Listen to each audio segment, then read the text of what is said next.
दोस्तों, आपकी कामयाबी आपके घर में सुख शांति लाती है।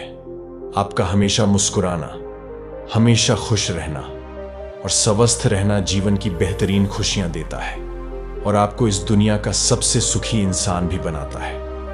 आज की जो कहानी मैं आपको सुनाने जा रहा हूं, इस कहानी में सारी दुनिया का ज्ञान समाहित है और सभी मुसीबतों का समाधान भी है। इसलिए इस कहानी को आप अंत तक जरूर देखिएगा।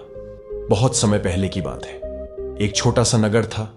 उस नगर में एक बहुत ही धनी सेठ रहा करता था। उस धनवान सेठ के पास कहने को सब कुछ था, किसी चीज की कोई कमी नहीं थी। उस धनवान सेठ ने अपने जीवन में बहुत बड़े बड़े मुकाम हासिल किए थे। उसने अपने जीवन में कई सफलताएं प्राप्त की थी। वह जिस नगर में भी व्यापार करने जाता, वहां पर भी उसे सफलता मिलना निश्चित था। वह अपने जीवन में कभी भी हारा नहीं था।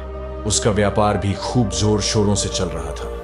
उसके पिताजी ने उसे ऐसी 4 बातें बता रखी थीं जिसका वह नियमित पालन किया करता था और उन्हीं बातों का अनुसरण किया करता था और उन्हीं बातों की वजह से उसका जीवन बड़ा ही सुखमय था। वह जीवन के हर क्षेत्र में सफल था। ऐसे ही काफी समय बीत गया और अब वो धनवान सेठ काफी बूढ़ा हो चुका था। अब उसे लगने लगा था कि मेरी मृत्यु बहुत नजदीक है, मेरी मृत्यु कभी भी हो सकती है। और वह जानता था कि उसका बेटा बहुत भोला है, बहुत नादान है, उसे अभी दुनियादारी की समझ नहीं है। इसलिए उसने अपने बेटे को अपने पास बुलाया और अपने बेटे से कहा, बेटा, मैंने अपने पिताजी से 4 बातें सीखी थीं और उन्हीं बातों को मैंने अपने जीवन में उतारा। उन्हीं के अनुसरण की वजह से आज मैं अपने जीवन में इतना सफल हूं, अपना जीवन सुखमय पूर्वक बिता रहा हूं। उन्हीं बातों की वजह से आज मैं इतना सुखी हूं, संतुष्ट हूं और इतना धनवान हूं। ना ही कभी मुझे कोई बीमारी हुई और ना ही मुझे कभी कोई धन की कमी हुई। और तुम देख ही पा रहे हो कि मैं इस नगर का सर्वश्रेष्ठ धनवान हूं। लेकिन आज मेरे पास जो कुछ भी है, मैं उससे संतुष्ट हूं, मैं खुश हूं। लेकिन मैं चाहता हूं कि तुम मुझसे भी आगे बढ़ो, तुम और नाम कमाओ, तुम और धन कमाओ, लोग तुम्हारे बारे में जाने, तुम्हें पहचाने, क्योंकि हमारा समय कुछ और था और तुम्हारा आने वाला समय कुछ और ही है। उस धनवान सेठ ने अपने बेटे को अपने और करीब बुलाया और उससे कहने लगा, बेटा, आज मैं तुमको दुनिया की ऐसी 4 महत्वपूर्ण बातें बताने जा रहा हूं जो मुझे मेरे पिताजी ने बताई थी और इसी के कारण आज मैं इतना सफल हूं। यदि तुमने इन सभी बातों को अपने जीवन में उतार लिया, इनका नियमित तौर पर पालन किया, इनका अनुसरण किया, तो तुम भी अपने जीवन में बहुत धनवान बन जाओगे, अपने जीवन को बहुत सुखमय तौर पर बिताओगे। इन बातों के अनुसरण से ना तो तुम्हारे घर परिवार में कोई दुख आएगा और ना ही तुम्हारे व्यापार में कभी कोई परेशानी उत्पन्न होगी। इतना कहकर धनवान सेठ अपने बेटे को 4 बातें बताना शुरू करता है। वह कहता है, बेटा, सबसे पहली बात है काम पर छांव में जाना और छांव में आना। दूसरी बात, अपने घर के चारों तरफ चमड़े की बाड़ रखना। तीसरी बात, हमेशा खाने को मीठा करके खाना। और चौथी बात, अपनी पत्नी को हमेशा बांध कर रखना। इतना कहकर वह धनवान सेठ अब निश्चिंत हो चुका था। वो ये जानता था कि उसका बेटा बहुत भोला है। वह अपने पिता की बात अवश्य मानेगा और इन सभी 4 बातों को अपने जीवन में उतारेगा और इनका अनुसरण भी करेगा। देखते देखते कुछ महीने बीत गए और फिर एक दिन धनवान सेठ मृत्यु को प्राप्त हो गया। अपने पिता की मृत्यु के बाद उस धनवान सेठ के बेटे ने उन सभी 4 बातों को एक कागज पर लिख लिया ताकि वह उन्हें भूल ना जाए और उन्हीं बातों को वह अपने जीवन में उतारने लगा। उन 4 बातों का अनुसरण करने लगा। सबसे पहली बात जो उसके पिता ने उससे कही थी, छाव में जाना और छाव में आना, तो उसने अपने घर से लेकर अपनी दुकान तक पूरे रास्ते पर एक टेंट लगवा दिया, क्योंकि उसके पास पैसा तो बहुत था और उसे कोई रोकने वाला भी नहीं था। जब भी कोई उससे पूछता कि आखिर तुमने ऐसा क्यों किया, तो वह उसके जवाब में बस इतना ही कहता कि मेरे पिताजी ने मुझसे ऐसा ही करने को कहा है। इसके बाद उसने अपने पिता की अगली बात का अनुसरण किया। उसने अपने घर के दोनों तरफ चमड़े की एक दीवार खड़ी करवा दी। इसे देखकर आसपास के लोग बहुत क्रोधित हो गए। वे लोग उससे झगड़ा करने पर भी उतर आए। कई लोगों ने तो यह तक कह डाला कि आखिर तुमने ऐसा क्यों किया, चमड़े की बाट तुमने क्यों खड़ी करवा दी? चमड़े से बहुत बदबू आती है और इससे हमें तकलीफ होती है, इसे आज ही निकलवा दो। लेकिन कोई उसका कुछ भी न बिगाड़ सका क्योंकि उसके पास बहुत पैसा था। इसलिए कोई भी व्यक्ति उसका ज्यादा समय तक विरोध न कर सका और उसने भी मन बना लिया था कि वह अपने पिता की सभी बातों को पूरे दिल से मानेगा। उसके पिता ने उसे तीसरी बात कही थी, खाने को मीठा करके खाना, जिस कारण वह अपनी पत्नी से हर रोज खाने में कुछ मीठा ही बनवाता था। कभी सेविया, कभी खीर, कभी हलवा तो कभी मिठाइयां। हमेशा यही सब खाता रहता। और उसके पिता ने उसे चौथी बात कही थी, अपनी पत्नी को हमेशा बांध कर रखना, जिस कारण वो हर रोज अपनी पत्नी को रस्सी से बांध कर रखता था।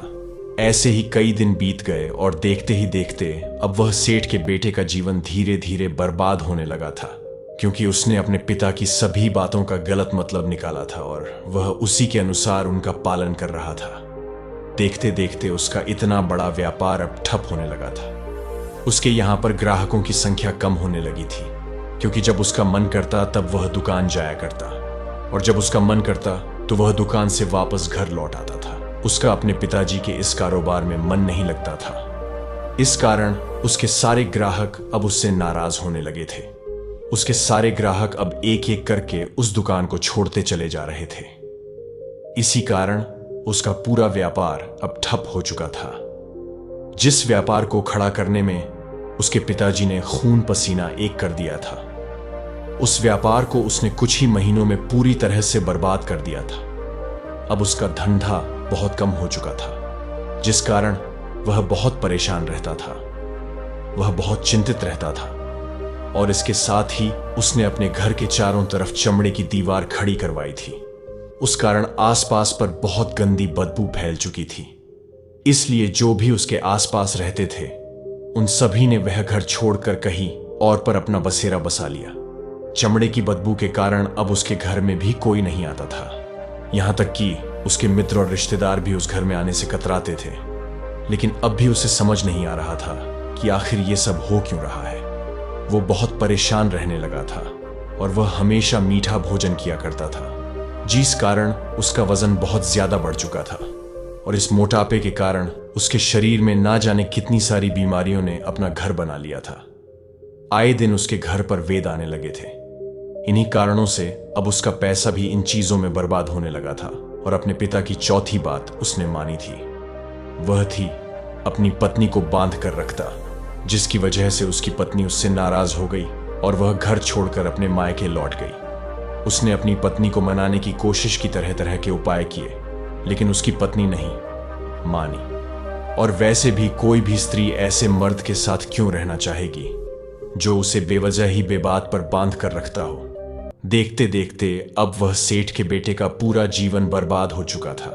ना तो अब उसके पास व्यापार बचा था, ना ही धन, ना ही उसकी पत्नी और ना ही वह रिश्तेदार जो पैसों के लिए उसके आसपास घूमा करते थे। और तो और अब उसका स्वास्थ्य भी ठीक नहीं रहता था, जिस कारण वह बहुत चिंतित रहने लगा था, बहुत परेशान रहने लगा था। उसे यह सब समझ ही नहीं आ रहा था क्या हो रहा है और क्यों हो रहा है।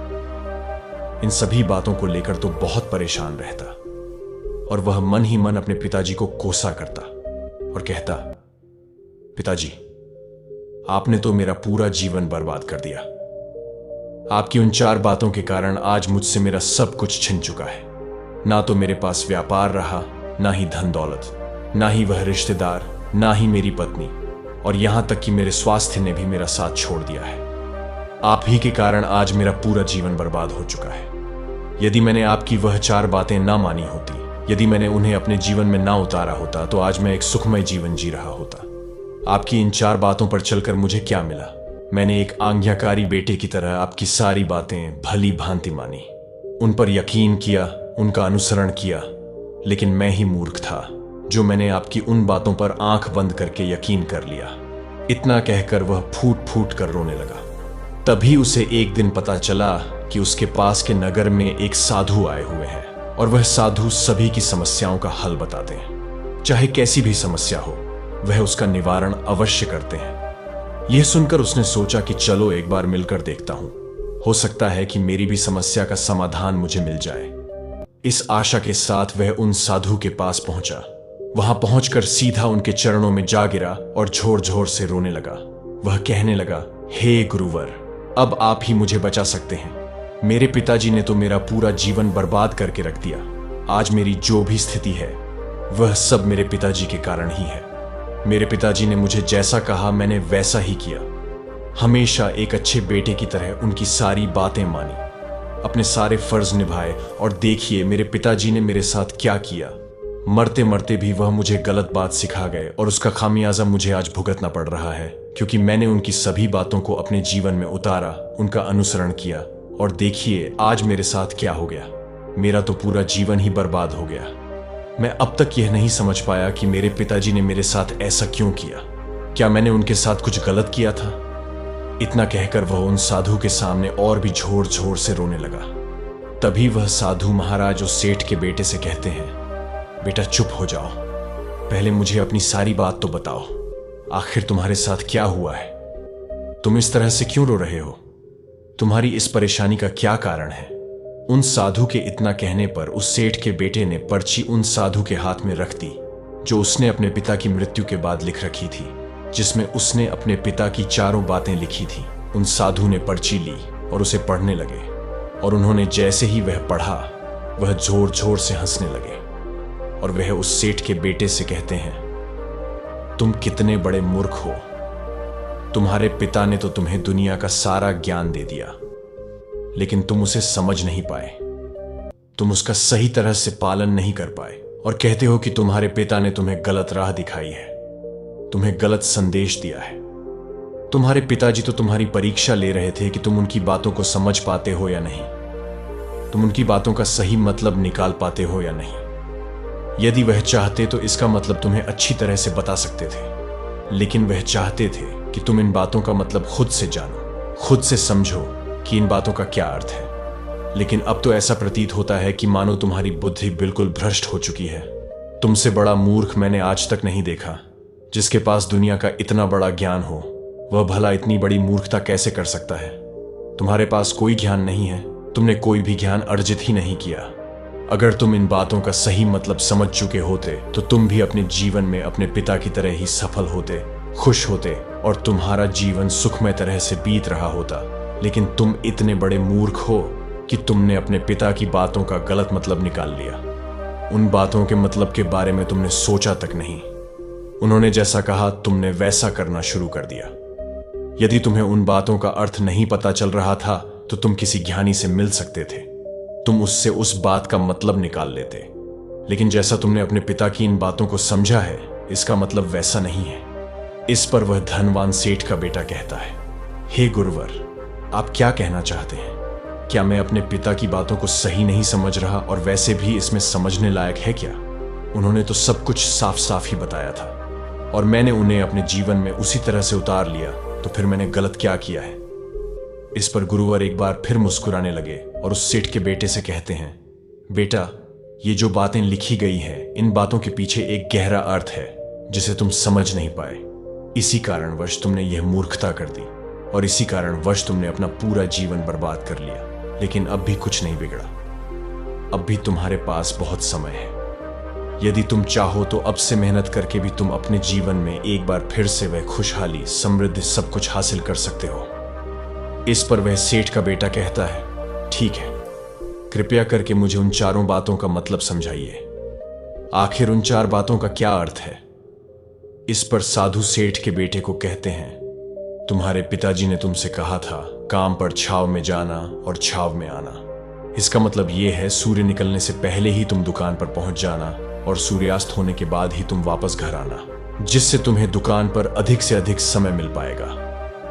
तुम उस काम को अच्छी तरह समझ पाओगे, उस काम को अच्छी तरह से कर पाओगे, उस काम को बढ़ाने में तुम अपना दिमाग लगा पाओगे और तुम अपने काम में तरक्की कर पाओगे।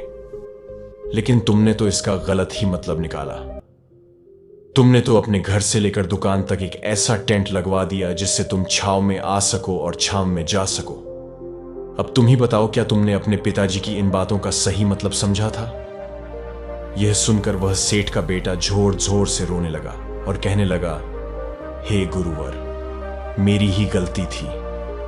मैंने अपने पिता की इन बातों का गलत मतलब निकाला और इसी कारण वर्ष आज मैं पूरी तरह से बर्बाद हो चुका हूं। मैं ही सबसे बड़ा मूर्ख था। मेरे पिताजी ने तो मुझे इतना महत्वपूर्ण ज्ञान दिया था, लेकिन मैं उस हीरे को पत्थर समझ बैठा।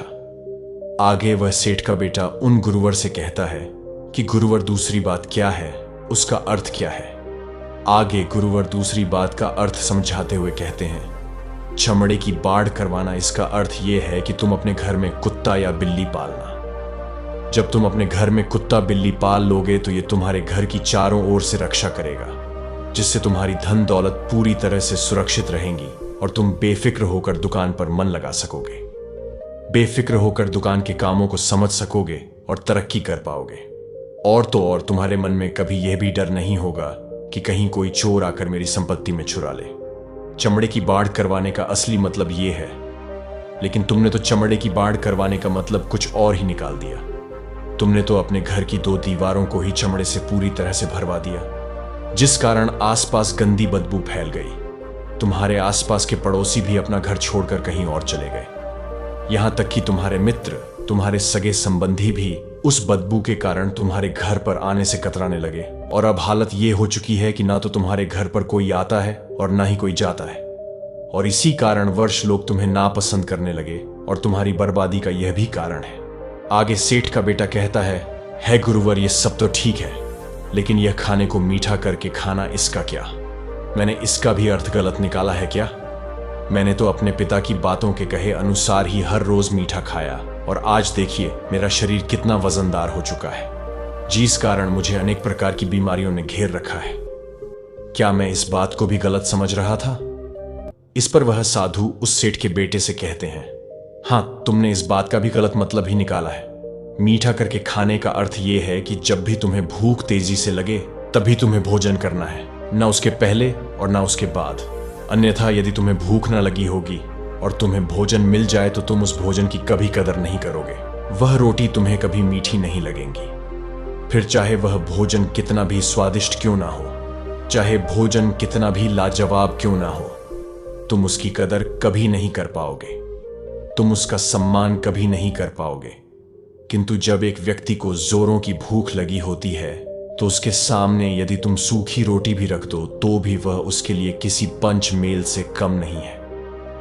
वह उससे प्रेम पूर्वक खाता है, उसका आदर करता है, उसका सम्मान करता है और वह रोटी उससे मीठी लगती है। इसीलिए तुम्हारे पिताजी ने यह कहा था कि भोजन मीठा करके खाना, जिससे तुम्हारा स्वास्थ्य भी अच्छा रहेगा। क्योंकि जब एक व्यक्ति को भूख लगी होती है और उस समय पर जब वह भोजन करता है तो वह उसके लिए एक अमृत समान होता है, और वहीं जब किसी व्यक्ति को भूख ना लगी हो और ऐसे समय पर वह भोजन करता है तो वह उसके लिए विष समान है, वह उसे बहुत नुकसान पहुंचा सकता है। लेकिन तुमने तो इसका भी गलत मतलब निकाला था। तुम हर रोज मीठा खाने लगे, जिस कारण तुम्हारा वजन बढ़ने लगा और इसी कारण वर्ष तुम्हारे शरीर में अनेक रोग ने अपना घर बना लिया और यह तुम्हें मृत्यु के करीब ले जा रहा था। इसलिए आज से जब भी तुम्हें जोरों की भूख लगे तभी भोजन करना तुम्हारे लिए अत्यधिक फायदेमंद होगा और तुम्हारे शरीर को हमेशा निरोगी बनाने में तुम्हारी मदद करेगा। और जब भी भोजन की आवश्यकता ना हो, तुम्हें भूख ना लगी हो, ऐसे समय पर भोजन कभी ना करना। यह तुम्हारे लिए बहुत नुकसानदायक साबित होगा। और यही तुम्हारी तीसरी गलती थी जिस कारण तुम्हारा पूरा जीवन बर्बाद हो रहा था। आगे सेठ का बेटा कहता है, चौथी बात तो बिल्कुल साफ लिखी गई है, अपनी पत्नी को हमेशा बांध कर रखना। तो इसका अर्थ भी कुछ और है। क्या मैंने इसका भी गलत मतलब निकाला है? इस पर साधु कहते हैं, हाँ बेटा, अपनी पत्नी को बांध कर रखने का अर्थ ये नहीं है कि तुम रोज रस्सी से बांध कर रखो, बल्कि इसका अर्थ तो ये है कि जब भी तुम दोनों के बीच में कोई आपसी मतभेद हो जाए, कुछ नोकझोंक हो जाए, तो तुम अपनी पत्नी पर हाथ मत छोड़ना। जब तक एक स्त्री का पति उसके साथ रिश्ते में बंधा होता है तो वह अपने रिश्ते में बंध जाती है और वह अपने रिश्ते को पूर्ण तरीके से निभाने का हर मुमकिन प्रयास करती है। और ऐसे समय पर यदि तुम्हारे बीच कुछ नोकझोंक हो जाए, कुछ गलतियां हो जाए और ऐसे समय पर तुम उस स्त्री का हाथ नहीं छोड़ते, तो वो तुम्हें छोड़कर कभी नहीं जाएगी। लेकिन इसका अर्थ यह भी नहीं है कि तुम अपनी पत्नी पर अत्याचार करो, बल्कि तुम्हारे पिताजी यहां पर कहना चाहते थे कि जो भी कोई व्यक्ति तुम्हारे साथ किसी रिश्ते में जुड़ा हुआ है, उसे अपने रिश्ते में इस तरीके से बांध लो कि वह तुम्हारे साथ झगड़े और नोकझोंक के बाद भी नुकसान ना पहुंचा सके। वो तुम्हारे साथ कुछ गलत ना कर सके और तुम्हारा फायदा ना उठा सके। अपने रिश्तों को हमेशा बांध कर रखना, उन्हें खुला मत छोड़ना, अन्यथा वह तुम्हारे हाथ से फिसल जाएंगे।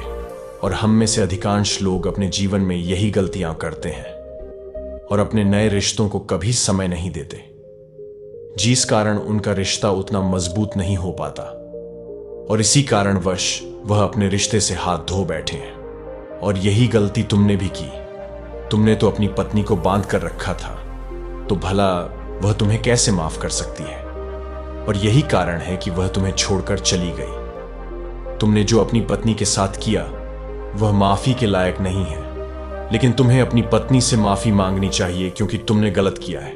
इसलिए जाओ और अपनी पत्नी से माफी मांगो, उसे वापस घर लाओ।